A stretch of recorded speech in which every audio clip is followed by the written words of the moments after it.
बिस्मिल्लाहिर्रहमानिर्रहीम। अस्सलाम वालेकुम ख़वातीन व हज़रात। प्रोग्राम ऑन रिकॉर्ड के साथ जवाद शमसी आपकी खिदमत में हाजिर। नाज़रीन, वतन अजीज़, इसमें बसने वाले अमन चाहते हैं, सुकून चाहते हैं और कानून की बालादस्ती चाहते हैं। और इस मुल्क में जो है वो अफरा तफरी की बजाय एक पुरसुकून ज़िंदगी गुजारने का ख्वाब जो देखा था कायदे आज़म ने पाकिस्तान के हवाले से, उसकी ताबीर चाहते हैं। मुझे आज थोड़ी झलक नज़र आई। एक बच्ची, पाकिस्तान की बच्ची, बलूचिस्तान की बच्ची, इस कौम की मैं समझता हूँ कि बच्चियाँ आबरू होती हैं। मुझे जब मैंने प्रेस कॉन्फ्रेंस सुनी तो यकीनन मेरे दिल में एक ख्याल पैदा हुआ कि अगर इस तरह पाकिस्तान के बच्चों को ब्रेन वॉश करके ट्रैप किया जाना बंद ना किया गया, ऐसे लोग खा वो सियासत में हों, खा वो दहशत गर्दों का आलाकार हों, जो रियासत पाकिस्तान मुखालफ बयानियां लेके चलते हैं, जो पाकिस्तान के इदारों के खिलाफ हर्जा सराई कर रहे होते हैं, अगर वक्त पे इनको कंट्रोल ना किया गया तो मेरा ख्याल है कि ऐसी कई प्रेस कॉन्फ्रेंसेस हो सकती हैं। अब आज की जो प्रेस कॉन्फ्रेंस है उसमें वाज़े तौर पे अदीला बलोच साहिबा ने बताया है कि किस तरह से उनको ट्रैप किया गया, किस तरह से उनका ब्रेन वॉश किया गया और किस तरह से वो नौजवानों को ट्रैप करते हैं और किस तरह से उन्होंने नौजवानों के लिए नसीहतें की हैं कि अगर कोई ऐसा शख्स आपको ट्रैप करने की कोशिश करे तो आप अपने पेरेंट्स के साथ उसका तज़किरा करें। उसकी पूरी फैमिली ने प्रेस कॉन्फ्रेंस की है और इससे एक उम्मीद भी पैदा हुई है और मैं समझता हूं उम्मीद से आगे बढ़ के यकीन पैदा हुआ है कि इस मुल्क के अंदर अभी इदारों में दमखम है। जिस तरह से इस खातून को पकड़ा गया और इसको मैं समझता हूं कि रिहेबिलिटेट किया गया, इसको दोबारा कौमी धारे में लाया गया, तो ये उन लोगों के लिए एक हवा का झोंका है जो लोग समझते हैं कि हम एक दफ़ा जुर्म की दलदल में फंस गए हैं तो शायद हम निकल नहीं सकते। आए रियासत से मदद मांगें, रियासत आपको रास्ता बताएगी कि इन दहशत गर्दों के चुंगल से किस तरह निकलना है। इन मौजूआत पे बात करते हैं और मेरे साथ इस वक्त मौजूद हैं कॉलमिस्ट हैं, इलेक्ट्रॉनिक मीडिया की जानी पहचानी शख्सियत हैं और इंतहाई ज़ीरक जर्नलिस्ट हैं और सीनियर सहाफ़ी हैं। वेलकम करते हैं प्रोग्राम में मोहतरम नासिर शिराजी साहब। अस्सलाम वालेकुम सर। वालेकुम सलाम साहब। सर शिराजी साहब, आज आपने बलूचिस्तान के हवाले से, हम आपस में तो खैर डिस्कस करते रहते हैं अक्सर, मेरी आपसे जब गुफ्तगू होती है, आप सीनियर है हमारे, और यकीनन मैं आज अपने प्रोड्यूसर को बता रहा था कि जब आप चट्टान के एडिटर थे अखबार के तो मैंने आगाज किस तरह से आपके साथ किया, ये एक तारीख का हिस्सा होती हैं बातें। तो मुझे यकीनन मैं बहुत सारी बातें आपसे सीखने को भी मिलती हैं, लेकिन इस वक्त पाकिस्तान का सवाल है, अपनी जात से बाहर निकलने का सवाल है। आप समझते हैं कि ये आज की जो प्रेस कॉन्फ्रेंस है अदीला बलोच की तुरबत में, उसके आने वाले वक्त में नौजवानों पे अच्छे पॉजिटिव असरात होंगे और पाकिस्तान में दहशतगर्दी के खात्मे के लिए जितने इक़दाम भी उठाए गए हैं उनमें एक इजाफा है। शमसी साहब, बहुत शुक्रिया। देखिए, आपने अपने इब्तदाई में जो बातें की हैं वो बहुत इंपॉर्टेंट है और जो सवाल उठाए हैं वो उससे ज्यादा इंपॉर्टेंट है। अदीला बलोच की प्रेस कॉन्फ्रेंस की मौजूदा हालात में बहुत ज्यादा अहमियत है, लेकिन मैं महसूस कर रहा हूं कि अदीला बलोच की प्रेस कॉन्फ्रेंस के बाद हमारे बाद इदारों के जिम्मेदारान की भी एक प्रेस कॉन्फ्रेंस आनी चाहिए जिसमें वो उन पहलुओं पर बात करें जो अभी तक कौम के सामने नहीं आए और उनको कौम के सामने लाना बहुत जरूरी है। उनमें सबसे इंपॉर्टेंट तो ये है कि अदीला बलोच उन दहशत गर्दों के हत्थे कैसे चढ़ी। हाँ, दूसरी बात ये है कि अच्छा, वो सारा आज की प्रेस कॉन्फ्रेंस में उसने तफसील बताई है, उसमें उसने ये भी बताया है कि वहां कोड नेम्स होते हैं, पूरी तफसील बताई है उसने। जी, वो सारी बातें ठीक। और बेसिकली जिन इदारों की तरफ आप इशारा कर रहे हैं, ये प्रेस कॉन्फ्रेंस भी उन्होंने करवाई है। जी, एग्जैक्टली, आप मामले की तह तक पहुंच चुके हैं। सब्जी साहब, मेरे अर्ज करने का मतलब ये था कि ये प्रेस कॉन्फ्रेंस अगर हुई है तो जिम्मेदार अदारा है, उसमें जो लोग काम कर रहे हैं वो जिम्मेदार भी हैं, तजर्बाकार भी हैं। बिल्कुल ठीक। उन्होंने यकीनन उस पूरे गिरोह पे हाथ डाल लिया होगा, उसके बाद ये प्रेस कॉन्फ्रेंस हुई है। ऐसा ही है, ऐसा ही है। तो मैं समझता हूं कि जब उस गिरोह पे हाथ डाल लिया गया है और डाल लिया जाना चाहिए था, तो जरा उनको भी एक्सपोज करने की तरफ तवज्जो दी जाए। सही। लेकिन मैं समझता हूं कि अदीला बलोच की प्रेस कॉन्फ्रेंस एक आई ओपनर है। नौजवानों के लिए पैगाम तो है ही, अहले वतन के लिए बहुत बड़ा पैगाम है, जो बलूचिस्तान से बहुत दूर बैठ के वन साइडेड स्टोरी पे यकीन करते हैं कि बलूचिस्तान में पता नहीं कौन से जुल्म और सितम हो रहे हैं। ऐसी कोई बात नहीं है। हुकूमत पाकिस्तान हो, हमारे इदारे हो और दुश्मनान पाकिस्तान पे नजर रखने वाले अफराद हों, वो सब जो हैं वो अहले बलूचिस्तान ही नहीं, पूरे पाकिस्तान में बसने वालों की हिफाजत के लिए जो इक़दामात कर रहे हैं, उसके लिए वो उसमें अपनी जानें भी कुर्बान कर रहे हैं। उनको एक्नॉलेज किया जाना बहुत जरूरी है। और इस हवाले से मुझे बलूचिस्तान की जो सियासी शख्सियात हैं उनकी तरफ से कोई ऐसा मस्बत बयान सामने नजर नहीं आता जिसमें वो इन शोहदा को, इन जख्मियों को और इन गुमनाम शहीदों को आला बात आपने की है। अब यहां उन सियासतदानों का भी तस्करा हो जाए। मुझे बताइए कि सबसे ज्यादा जरूरी तो यह है कि इस बच्ची की प्रेस कॉन्फ्रेंस के बाद, जो कि कौम की बेटी है, बलूचिस्तान की बेटी है, पाकिस्तान की बेटी है, इसके बाद वहां जो अमायदीन हैं, जब उन नौजवानों के लिए तो यह आई ओपनर है ही। जो उसने बातें बताई हैं, जिस तरह से वहां गैर मुल्की एजेंसीज काम कर रही हैं, जिस तरह से हमारे लोग वहां ट्रैप हो रहे हैं, जिस तरह से ये आलाकार बन रहे हैं, जो वहां के रईस हैं, जो सरदार हैं, तो क्या उनमें से भी किसी की प्रेस कॉन्फ्रेंस आनी चाहिए कि ये हमारे लिए बहुत आई ओपनर है? जी शम्सी साहब, बहुत इंपॉर्टेंट बात आपने की, बहुत अहम सवाल उठाया। बिल्कुल मैं समझता हूं कि जिम्मेदारान हुकूमत हैं, उनकी तरफ से भी प्रेस कॉन्फ्रेंस आनी चाहिए। देखिए, इस हवाले से वजीर आला बलूचिस्तान सरफराज भट्टी साहब तो जाहे बजाहे बात करते हैं जब कोई इशू खड़ा होता है, लेकिन वजीर दाखिला बलूचिस्तान कहाँ हैं और बाकी सियासी जमातों के सरबराह कहाँ हैं जो हर वक्त पार्लियामेंट में अपने महरूमियों का रोना रोते हैं, जैसे कि अख्तर मैंगल साहब जी और दीगर अमायदीन जो फिर मुल्क छोड़ के चले जाते हैं और बाहर बैठ के पाकिस्तान के खिलाफ अफसराई करते हैं और दुश्मन के हाथ मजबूत करते हैं। क्या उन्हें यह नजर नहीं आ रहा कि पाकिस्तान के दुश्मन बलूचिस्तान में कर क्या रहे हैं? सही। फंडिंग कैसे दी जा रही है, असला कैसे भेजा जा रहा है। और उसके अलावा मैं समझता हूँ कि फेडरल गवर्नमेंट के लेवल पे और एजेंसी लेवल पे एक और बात जो है उस पर तवज्जो दी जानी चाहिए कि एक तरफ तो ये सब तकरीरी कार्रवाइयां हो रही हैं जो हम आप देख रहे हैं, किसी न किसी हवाले से मंजर आम पे आती रहती हैं, लेकिन साइमल्टेनियसली साथ ही वो मुल्क जो सबसे ज्यादा तकरीबकारी को हमारे मुल्क में प्रमोट कर रहा है, उससे दोस्ती की बातें, उससे ताल्लुकात बहाली की बातें और उससे नॉर्मलाइजेशन ऑफ रिलेशनशिप। सही। इन रिटर्न मैं बात करना चाहूंगा, वादे तौर पर भारत की बात कर रहा हूं, भारत का नाम लेके कहना चाहता हूं कि भारत की तरफ से नॉर्मलाइजेशन ऑफ रिलेशनशिप के हवाले से किसी ने आज तक दो फिक्रे नहीं कहे। वजीर आजम मोदी जो है वो जब भी बात करता है वो पाकिस्तान के खिलाफ करता है, उनकी सियासी जमातों के सरबराह और वहां पे वो तंजीमें जो बुनियादी तौर पर तकरीबकारों की नुमाइंदा तंजीमें हैं वो पाकिस्तान के खिलाफ खुल्लम खुल्ला बात करती हैं। लेकिन हम हैं कि हम किसी बात को अपने मीडिया में जगह नहीं देते और हम सिर्फ इस बात पे तवज्जो रखे हुए हैं कि भारत के साथ ताल्लुकात हमारे कैसे नॉर्मल हो जाए और तिजारत कैसे शुरू हो जाए। अच्छा सर यहाँ मैं समझता हूं कि ये जो पेज आपने, ये जो सफा ओपन किया है ना कि जी वो हमारा मीडिया जो है इसको उतनी जगह नहीं देता, यकीनन आपने बिल्कुल मैं समझता हूं कि दुखती रग पे हाथ रखा है इस वक्त। आप देखें कि आपने कभी नहीं देखा होगा कि 8 बजे की या 10 बजे की स्लॉट में इंडियन मीडिया अपने सियासतदानों की ट्रोलिंग करता हो या इंडियन मीडिया अपने जजेस की ट्रोलिंग करता हो या इंडियन मीडिया अपनी स्टैब्लिशमेंट की ट्रोलिंग करता हो। वो 8 और 10 बजे की जो उनकी स्लॉट्स हैं वो इंटरनेशनली वो गुफ्तगू करते हैं और अपने मुल्क की खारजा पॉलिसी, दाखिला पॉलिसी और इसके ऊपर वो जो इंटरनल मामलात उनके जो मुल्क के अंदर मदाखलत हो रही होती है या उनके मफादात के अगेंस्ट बात होती है उसको डिस्कस किया जाता है।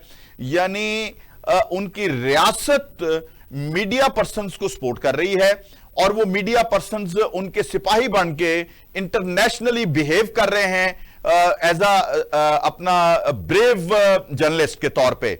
और यहां पे सहाफियों को टास्क क्या दिए हुए हैं, अपना एक तो हमारा एक सियासतदान है जो अंदर बैठा हुआ है, उसने डिजिटल मीडिया अपने लिए 20,000 लोग भर्ती किए हुए थे और उन नवाज शरीफ की ट्रोलिंग के लिए किए हुए थे, एस्टैब्लिशमेंट की ट्रोलिंग के लिए किए हुए थे, और जो उनके खिलाफ बात करता है उसकी मां बहन एक कर देते हैं। और इसी तरह अब उसकी पैरवी में नून लीग ने भी अपना मीडिया सेल बना लिया।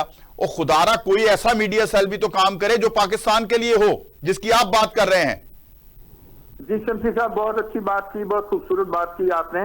और इंडिया का जो जर्नलिज्म है और जो उनका प्रिंट और इलेक्ट्रॉनिक मीडिया है, उसमें इन तमाम बातों का जिनका आपने जिक्र किया, उसके बाद इस बात को सबसे ज्यादा अहमियत और टाइम दिया जाता है। टाइम भी दिया जाता है, नेशनलिज्म को प्रमोट किया जाता है। जी, यहां नेशनलिज्म को जख्म पहुंचाई जाती है। जी बिल्कुल। और उसके साथ साथ वो बाकायदा पाकिस्तान और पाकिस्तान के जो अहम इदारे हैं उनको टारगेट करते रहते हैं। बिल्कुल ऐसा ही देखिए। हाँ जी। और हम क्या कर रहे हैं, हम वही कुछ कर रहे हैं जिसका आपने जिक्र भी किया है। हम ये कर रहे हैं कि हमने सिर्फ 1 और 2 सियासी मौजूआत जो है उनको चुन रखा है, और जो हमारा सोशल मीडिया है वो सियासत के साथ साथ सेक्स को प्रमोट कर रहा है। बिल्कुल ऐसा ही। समझता हूँ फायरवॉल जो बनाई गई है वो उसकी अहम तरीन जरूरत है। इस तरह की तमाम खराबियां जो मैं समझता हूँ कि एंटी पाकिस्तान प्रोपोगंडा है, अफवाज पाकिस्तान के खिलाफ प्रोपोगंडा है, उसको रोकने में अहम किरदार अदा करेगी। लेकिन मैं दरखास्त करूंगा इदारों से कि पाकिस्तानी नौजवान को राह रात से हटाने के लिए और मुआशरती खराबियों को बढ़ाने के लिए जिस तरह सेक्स डिस्कस हो रही है, उसमें औरतें भी हैं, मर्द भी हैं, नौजवान लड़कियां और लड़के भी हैं, ये सब जो हैं ये भी बड़े जोर शोर के साथ हमें एक्टिव नजर आते हैं। फायरवॉल का जरा दायरा कार बढ़ाएं और इस अजाब से भी इस कौम को निजात दिलाएं जो मासूम जहनों को प्रोपेगेंडा कर रही है। बिल्कुल ठीक, बिल्कुल ठीक है। और मुझे ये भी बताएं ना कि जब भी ये जो हमारे तमाम तर टेलीविजन चैनल्स हैं, हमने तो अब देखा है कि फातिमा जना की बरसी हो या कोई अपना कोई कायद-ए-आज़म डे हो या दीगर इस तरह के जो हमारे नेशनल डेज हैं, उनको मनाने की बजाय यहां अपना पीटीआई के जलसे की तैयारियों को भरपूर प्रमोशन दी जा रही होती है। दूसरी तरफ जो है हमारे मुल्क को गंदा करने के लिए आईएमएफ जो है उसको नाउज़ बिल्ला इतना बढ़ा चढ़ा दिया गया है कि मैं वो लफ्ज नहीं इस्तेमाल करना चाहता कि वो जैसे पूरी दुनिया जो है वो पूरी कायनात वो ही चला रहा है। और इस तरह का रवैया कि जी वो कर्ज नहीं देगा तो ये हो जाएगा, वो नहीं। आप आज इस बच्ची की प्रेस कॉन्फ्रेंस ही सुन के कोई अकल और होश के नाखून ले लें। जी आपने दुरुस्त कहा। आईएमएफ के हवाले से जो रवैया है और जो स्टैंड लिया जा रहा है हुकूमत पाकिस्तान और मीडिया में, वो बड़ा अफसोसनाक है। आपने तो बहुत रियायत की है और मैं भी थोड़ा सा लफ्जों में जिक्र कर दूं। यहाँ पे तासुर ये दिया जा रहा है कि खुदा को नाराज कर लोगे तो कुछ नहीं होगा, आईएमएफ को नाराज नहीं करना चाहिए। ये बहुत अफसोसनाक तर्ज अमल है, हमें इससे बाहर आना चाहिए। और अभी आप देखिएगा कि जैसे ही आईएमएफ की जाने से अप्रूवल आ जाएगा, जिसका आज आने का बहुत सारा इम्कान है, आज ना आया तो कल आ जाएगा, उसके बाद इस मुल्क में जश्न बर्पा हो जाएगा कि जैसे हमने कश्मीर फतह कर लिया है। ऐसा ही है, ऐसा ही है। ये तो ऐसा ही है कि अगर कौम मजालम का शिकार हो तो उनकी तरबियत ऐसी हो जाती है कि वो जिंदा रहना ही गनीमत समझते हैं। जी बिल्कुल ऐसा ही है, जी बिल्कुल ऐसा ही है। ठीक है। बल्कि बताया ये जा रहा है कि आप जिंदा हैं, इस पर शुक्र अदा कीजिए।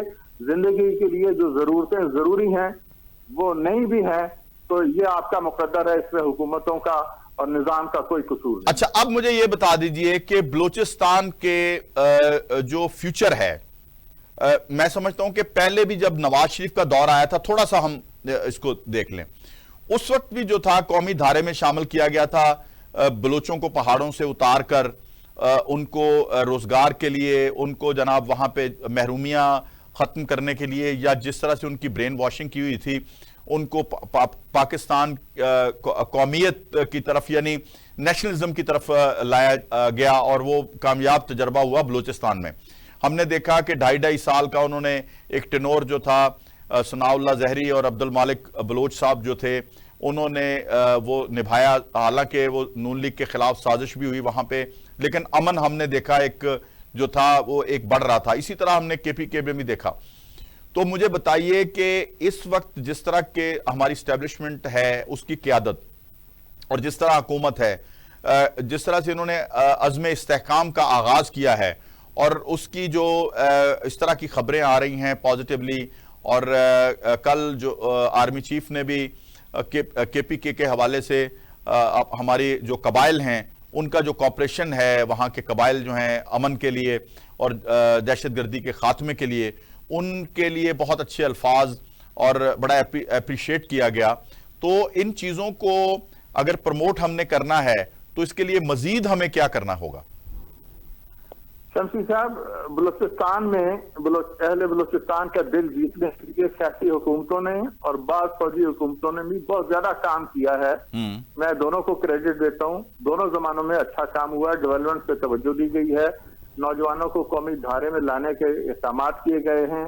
बलूचिस्तान से ताल्लुक रखने वाले नौजवान जो है अफवाज पाकिस्तान और दीगर इदारों में आज अहम मकामात पे हमें नजर आ रहे हैं।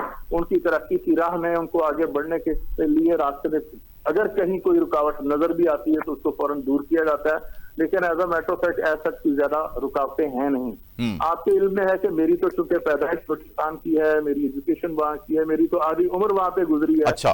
बलूचिस्तान के दोस्त हैं, जो बचपन के दोस्त हैं वो आज भी दोस्त हैं, जमाने तालिब इल्मी के जो दोस्त हैं वो आज भी दोस्त हैं। इसी तरह सियासी शख्सियात से बहुत गहरा ताल्लुक है और आज तक बरकरार है।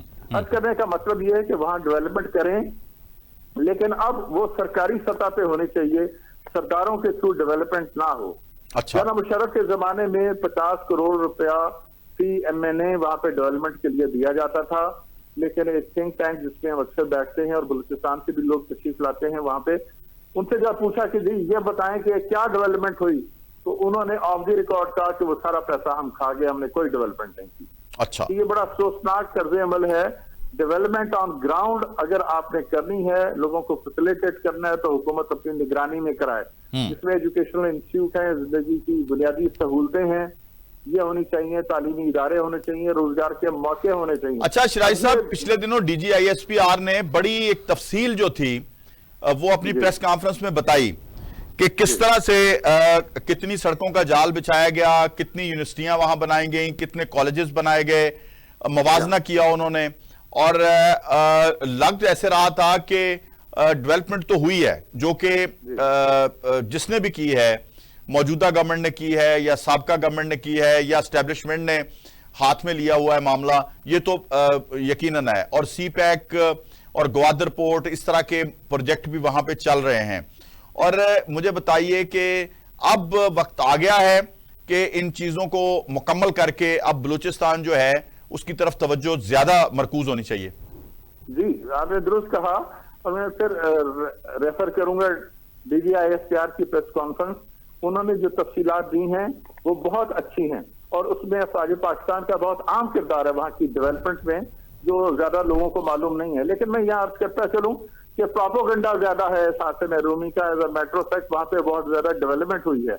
और प्रोपोगंडा इसलिए है कि हुकूमत वक्त से नाजायज रियायतें हासिल की जा सके। मैं समझता हूं कि जो तखरीबकार हैं, जिन्होंने बंदूक उठाई है, जिन्होंने शरीफ शहरियों को बसों से उतार के गोलियां मारी हैं, जिन्होंने अफवाज पाकिस्तान पे हमले किए हैं, ये लोग किसी रियायत के मुस्तहिक नहीं हैं। अब मैं इस रियायत की तरफ नहीं जाने देना चाहता। मैं चाहता हूं कि इन लोगों को कैफरे किरदार तक पहुंचाया जाए। अब ना इनको पैसे दिए जाए, ना इनकी बंदूकें रख के इनको उसका मुआवजा दिया जाए। ये कोई बात ना हुई कि ये लोग 100 कत्ल कर दें और उसके बाद आके ये कहें कि जरा हमें माफ कर दिया जाए। अब जरा आहनी हाथों से निपटना होगा, बसूरत दीगर ये तकरीबकार इसी तरह पनपते रहेंगे। सही। और अच्छा, अब आ जाए, आज अलीमा खान जो थी उन्होंने भी गुफ्तगू की है और उसमें उन्होंने वही हर्जा सराई जो पुरानी बातें हैं वही दोहराई हैं। तो आप मुझे बताइए कि PTI जो है वो सिर्फ और सिर्फ, ठीक है सियासी मुकदमात होते हैं, अपना फैसला भी एक आया है अदालतों की तरफ से स्पेशल सीट्स का, लेकिन इसको कानूनी और आईनी मामलात को चलने दे बजाय कि वो अफरा तफरी का मुजाहरा करें कभी अंदर जाके उससे अपना स्टेटमेंट लेके आते हैं, फिर आके बाहर वो स्टेटमेंट दोहराते हैं, फिर अगले दिन बानी पीटीआई कह देते हैं मेरा ये मतलब नहीं था। वो उनकी पुरानी आदत है। ये चीजें पाकिस्तान को कितना नुकसान पहुंचा रही हैं? शम्सी साहब, मुझे याद आ रहा है कि 2018 के इलेक्शन के बाद पार्लियामेंट का पहला इजलास था। उसमें जनाब शहबाज शरीफ साहब अपोजिशन लीडर थे, जब उनकी बारी आई खिताब की तो उन्होंने बड़ी खूबसूरत बातें की थी। उन्होंने इमरान खान साहब जो वजीर आजम मुंतखब हुए थे उनसे कहा था कि आइए बैठे और मिसाके मईशत करें और सब मुल्क और सारे मुल्क के बसने वाले जो हैं वो मिलकर मईशत को बहाल करने में और आगे बढ़ाने में अपना किरदार अदा करें। बड़ी खूबसूरत बातें थी। मैं समझता हूँ आज वजीर आजम पाकिस्तान की जिम्मेदारी ज्यादा है, आज वो इख्तिदार में हैं। अब उन्हें उन्हीं जज्बात को अमली जामा पहनाने के लिए अपना हाथ आगे बढ़ाना चाहिए। और देखिए, मैं एक सोल्यूशन पेश कर रहा हूँ आपके प्रोग्राम की वसातत से। पीटीआई यही कह रही है ना कि हमारी 80 सीटें हैं, हमें दें। 41 जो है सुन्नी तहरीक को दी गई है, 39 पीटीआई के पास है फेडरल गवर्नमेंट में, कौमी असेंबली में, कौमी असेंबली में तो 40 सीटें हैं। अगर उनको दे दी जाए तो 20-25 सीटें उन्हें मखसूस मिल जाएंगी, तो ये कोई 100-105 सीटें बन जाएंगी। पीटीआई हुकूमत को टॉपल इस जोर पे नहीं कर सकती। ये यार पंजाब असेंबली में है, यहाँ पे उनकी 105-6 सीटें हैं, यहाँ भी उनको 20-22 सीटें और मिल जाएंगी, तो 125 सीटों के साथ वो पंजाब हुकूमत को टॉपल नहीं कर सकते। तो एक बहुत बड़ा पॉलिटिकल क्राइसिस जो है उसको कंट्रोल किया जा सकता है अगर हुकूमत आला नहीं। लेकिन मैंने और आपने देखा, मेरी और आपकी आंखों ने देखा कि इस पार्टी को जितना आप स्ट्रांग करते चले जाते हैं ये रौनती चली जाती है। जिस तरह सफेद हाथी जो हैं उनकी मिसाल दी जाती है, ये इनके रास्ते में जो भी आता है ये जितने ताकतवर होते चले जाते हैं। आप फवाद चौधरी की उस वक्त की गुफ्तगू सुने, वो ताकत के नशे में था, और आज की गुफ्तगू सुने। इसी तरह इनके दूसरे जो मैं वो नेशनल मीडिया, इस पे मैं लौंडे लपाड़े लफ्ज तो इस्तेमाल नहीं करूंगा, उनकी उस वक्त की गुफ्तगू सुने और फिर जो चीखते हैं रोते हैं, ये ताकत के नशे में अगर इनको ये सीट्स मिल जाती हैं तो फिर ये हशर कर देंगे आपकी असेंबली का भी और मुल्क का भी। ये मैं आपको कंफर्म बता रहा हूं। इस वक्त नेशनल इंटरेस्ट यही है कि आइन और कानून को फॉलो किया जाए। आइन और कानून में इनकी सीट्स नहीं बनती, क्योंकि इन्होंने वो आइन की शिक पूरी कर दी है कि 3 दिन में इन्होंने बताना था या आजाद रहना है, या पीटीआई में जाना है, या सुन्नी इत्तेहाद काउंसिल में जाना है। ये सुन्नी इत्तेहाद काउंसिल में चले गए। अब इन पे 63 जो 62-63 है, वो जब ये करेंगे ऐसी हरकत दोबारा तो वहां ये नाअहल हो जाएंगे। स्पीकर इनको नाअहली का भेज देगा वो नोटिस। शम्सी साहब, बात यह है कि बाद सियासतदानों के तर्ज अमल से मेरा आपका पूरे पाकिस्तान का इख्तलाफ जो है वो हक बजानिब है, लेकिन चंद अफराद का तर्ज अमल जो है उसकी सबब किसी पार्टी को उसके हक से महरूम करना मैं समझता हूँ दानिशमंदी नहीं है। सुप्रीम कोर्ट का जो ताज़ा तरीन फैसला आया नहीं, लेकिन सर यहाँ सिर्फ मैं इतना बता देता हूँ आपको कि आपने कुछ वाकयात देखे होंगे। ये जिस तरह का रवैया नौजवानों के जहनों में पनप रहा है, जरा गौर फरमाइएगा मेरी बात पे, कि हमने हालिया दिनों में यह भी देखा कि किसी जगह पे कोई वापडा का लाइनमैन अगर बिल पेमेंट ना करने की वजह से कनेक्शन काटने के लिए गया तो उसकी टांगों में गोलियां मार दी गई। किसी को हमने देखा कि बिठा लिया गया। चंद नौजवान इकट्ठे हुए, कैदी नंबर 804 का नारा लगाते हुए उन्होंने उसके साथ जुल्म किया। मुझे बताइए कि ये रवैये इस सोसाइटी में अगर मजीद आगे बढ़ गए तो अंजाम क्या होगा सर जी? मैं ये कह रहा हूं कि ऐसी जमात, आप देखें टीटीपी जो है, मैं लॉजिकली बात करूंगा आपके साथ, या इस तरह की जो दहशतगर्द तंजीमें हैं वो अपनी लॉजिक्स तो पेश करती हैं। क्या वो अदालतों में चले जाएंगे रियासत के खिलाफ कि हमें दहशतगर्दी करने दी जाए, हम अपने हक से महरूम हो गए हैं? क्या उनको एक लाइसेंस मिल जाएगा? क्या उनको यह कह दिया जाएगा, उनके लिए क्लॉक रिवर्स कर दिया जाएगा? सर प्लीज देखिए, मैं तो ये क्लॉक रिवर्स किया गया है सर, क्लॉक रिवर्स किया गया है। देखिए, इस मुल्क में स्ट्रीट लाइट में लगा हुआ एक बल्ब जो है वो मेरे और आपके टैक्स का पैसा है। बिल्कुल ठीक है। जो आदमी वो बल्ब भी तोड़ता है तो मैं समझता हूँ उसको उसकी सजा मिलनी चाहिए। बिल्कुल, जो 9 मई जिसने किया है वो दहशतगर्द है, कोई भी हो। 9 मई पे आ गए, अब 9 मई पे आ गए। 1 साल से ज्यादा अरसा हो गया ना जी 9 मई को देखते सुनते। हाँ जी, जो लोग गिरफ्तार हैं उन्हें सजा क्यों नहीं दी जा रही? ये अब मेरा आपसे सवाल है। बस फिर मैं आपको जवाब देता हूं। आप बहुत ये सब लोग दहशतगर्द हैं, ये आपने सुने शिराई साहब, ये आज के प्रोग्राम में आप पहले जवाब दे चुके हैं। IMF आज अप्रूवल दे देगा ना, हाँ जी, तो उसके बाद ये सजाएं शुरू हो जाएंगी। चलिए देखते हैं क्या करते हैं, लेकिन मेरा ख्याल इन सजाओं का IMF के प्रोग्राम से ताल्लुक कोई नहीं है। बस देख लीजिएगा, ताल्लुक किसी और बात से, बस देख लीजिएगा। ये आज के बाद आप देखिएगा कि तेजी कितनी आती है। जी ठीक है, जी ठीक है, हाँ जी। बाकी मुझे आखिरी प्रोग्राम का जो वक्फे पे जाने से पहले कोई कौम के लिए, मुल्क के लिए पैगाम, ये अलीमा खान की भी थोड़ी सी बात कर लें। आज उन्होंने बात की है कि अंदर से पैगामात दिए हैं। ये जो पैगामात, एक कैदी, सजा याफ्ता कैदी के पैगामात बाहर आके देना, ये भी कहीं किसी कानून में लिखा है? जी बिल्कुल, ये किसी कानून में नहीं लिखा, लेकिन ये हमें हर दौर में नजर आता है। मुझे बताइए, जब भुट्टो साहब जेल में थे तो बेगम नुसरत भुट्टो क्या कहती थी? जब नवाज शरीफ जेल में थे तो बेगम कुलसूम नवाज साहिबा मरहुमा, और आज की जो हमारी वजीर आला पंजाब है मरियम नवाज साहिबा, उनका लहजा क्या होता था? तो ये सब लहजे एक ही। अच्छा, लेकिन शिराई साहब, थोड़ा सा यहां पे मैं इख्तलाफ करूंगा। मैंने नुसरत भुट्टो की तमाम तकारीर अगर आज भी उठा लें, बेनजीर की तमाम तकारीर आज उठा लें, इसकी मरियम की तकारीर उठा लें, शहबाज की उठा लें, हमजा की उठा लें, इसकी नवाज शरीफ को तो जब अंदर थे उस वक्त को छोड़ दें।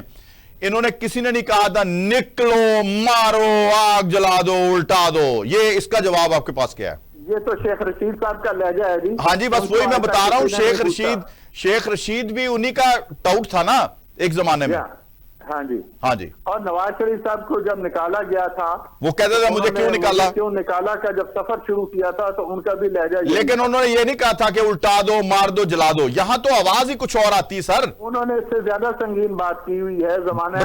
बता दें। अच्छा बात है, बैलेंस हो जाएगी, बता दें जरा।